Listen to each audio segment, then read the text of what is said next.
family? Welcome once again to the Poindexter Lounge. My name is Enosh, aka Enosh Fett, along with the lovely Tiptastic. And of course we have today Isaac Wan Kenobi. And today is a cool day to be in the lounge, just because, you know what? You're here. And you make every day special just by being you.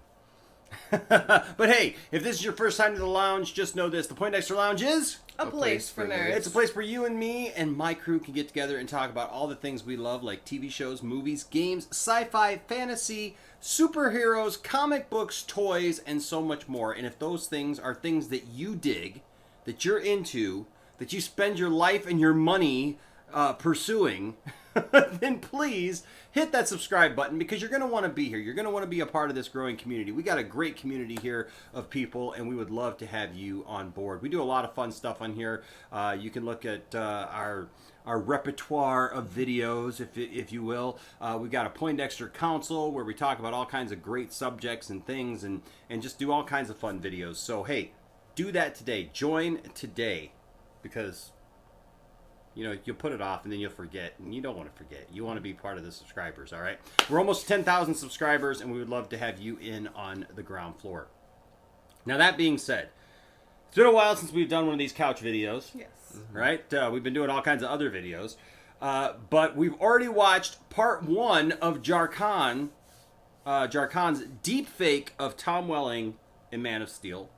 And the first one, we overwhelmingly agreed that he did a great job, that they did a great job on this, and it was done really, really well. So there's actually a part 2 and a part 3, so look for part 3 after this video. But we're going to go ahead now, and we're going to take a look and react to DeepFake Man of Steel starring Tom Welling, a part 2. Here we go. Ooh, the Smallville scene. Nice. That's a good choice. A good death is its own reward.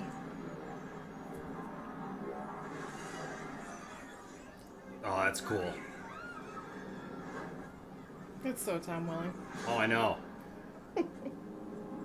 Wow. Oh, wow. That's really good.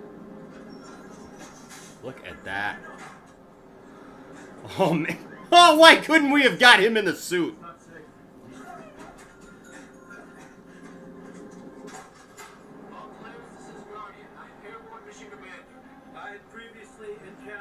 I like him too. I think we need to watch this today. I love this movie.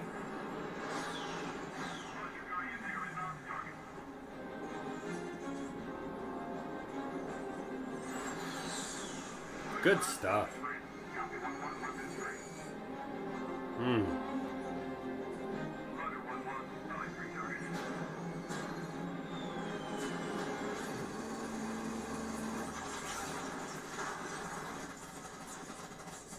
Then the government comes in and messes it all up.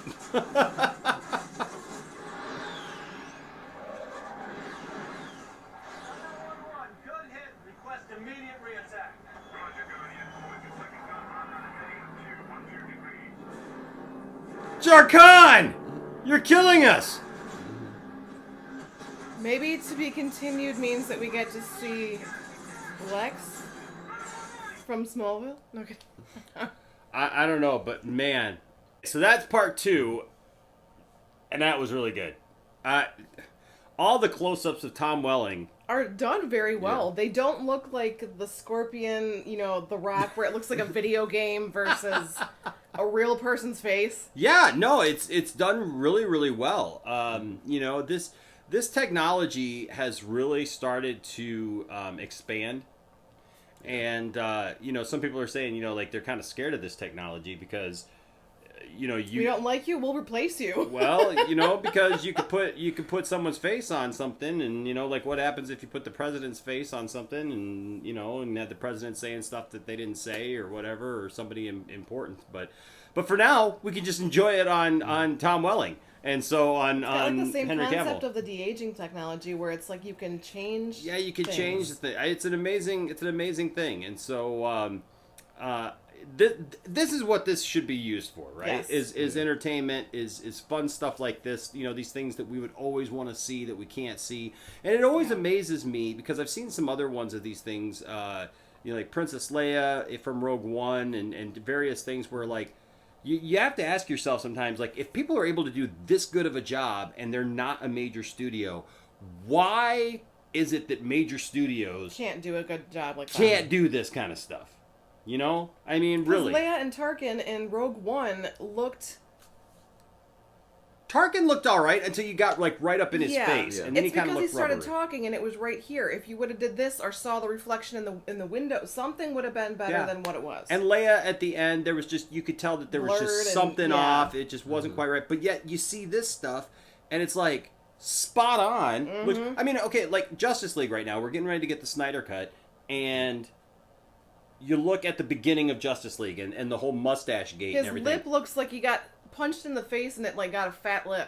And I'm just saying, you're going to tell me, now maybe they didn't have the, I don't know where this technology was at 3-4 years How ago. much has it changed? Right. That made such a big So, difference. so I understand that could be it. But, well, also for Justice League, they only had a couple months to CGI that after the reshoots and the release. yeah, but you know, you're talking major studios with millions of dollars, right? should have given it so, to DeepFake. So if this is where it's at, and I don't know Jarkon, I don't know, you know, I would say go support Jarkon's channel, you know, and give them a subscribe and follow them because they're doing cool stuff. And if they put out more of this stuff, you're going to You want to will see be it. watching it too. For sure. But you know, like I don't know what size Jarkon, what kind of business Jarkon's working with, right? Yeah.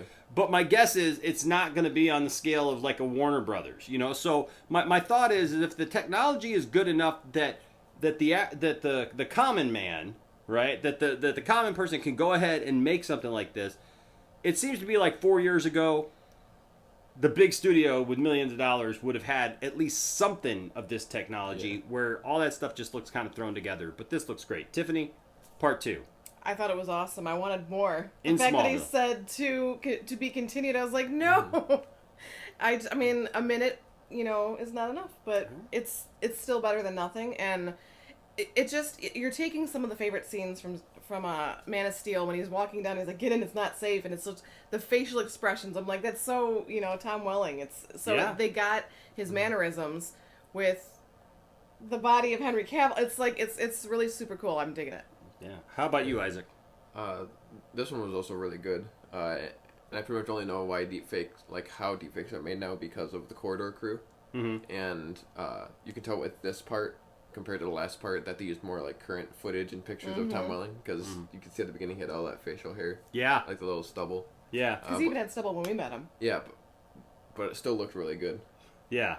Well, and Henry Cavill had some stubble, and so it's believable, right? Yeah. And it's I like the facial expressions of Tom Welling in this because they use really good facial expressions for Tom Welling, and just kind of captured that, and so it just kind of shows you a glimpse of what could have been and how it it's too bad that Tom never wanted to wear the suit. Because you could see right there, he looks good. But you know what? Thanks to Jarkon and others like this, we're able to realize this stuff that we were never able to see actually come to fruition. And so I'm excited about it. I love this. I thought it was cool. I love the fact that right after the first part, which was him becoming Superman, that they chose to do the second part in Smallville, in the Smallville scenes from Man of Steel. So I think that was a great choice. My hat goes off to you, Jarkon. If my hair wasn't a mess under here. But great job. I really like this. But hey, what do you guys think? Let us know down in the comment section and also on social media. All those links are down below. We'd like to have a conversation with you well after this video is done. And that's what this channel is all about, is community and getting to know each other. And so we'd love for you guys to be a part of that, right? So also thank you to all of our Patreon supporters. You guys are awesome. You guys keep the lights on, at least a couple of them. And so we appreciate that from you guys. And we would like to thank you all this month. But so anyone who becomes a Patreon supporter this month, or if you've already been a Patreon supporter already, it's not just, if you join this month, but even if you give as little as $1, you will be entered in for this month's drawing, which is for this DVD right here. And what is this DVD, Tiff? It is the complete Al from Weird Al Yankovic. That's right. This is an awesome movie. I love this movie. This is it's super Hilarious. funny. It's got a bunch of his older music videos on here, and it's a nice mockumentary about how Weird Al's life could have been. Not really necessarily how it was, but how it could have been. In this movie, did you know that he worked in a nasal spray factory? So Al. That's right. And you can have this. This can be yours. All you got to do is join the Patreon this month. All right. Don't forget, we also have merch down there, and we'll be adding some new stuff here pretty soon. So thank you guys so much for joining us today. We always appreciate all of you and your support and your comments and everything else. We just love you guys. You guys are awesome. All right, guys. Until next time, my name is Enosh, a.k.a. Enosh Fett, along with the lovely Tiftastic. and, of course, Isaac Juan Kenobi. say, man, you better do a double take because it might be a deep fake and it might be Tom Welling all up in your Henry Cavill Superman. All right. We'll talk to you soon. Bye-bye.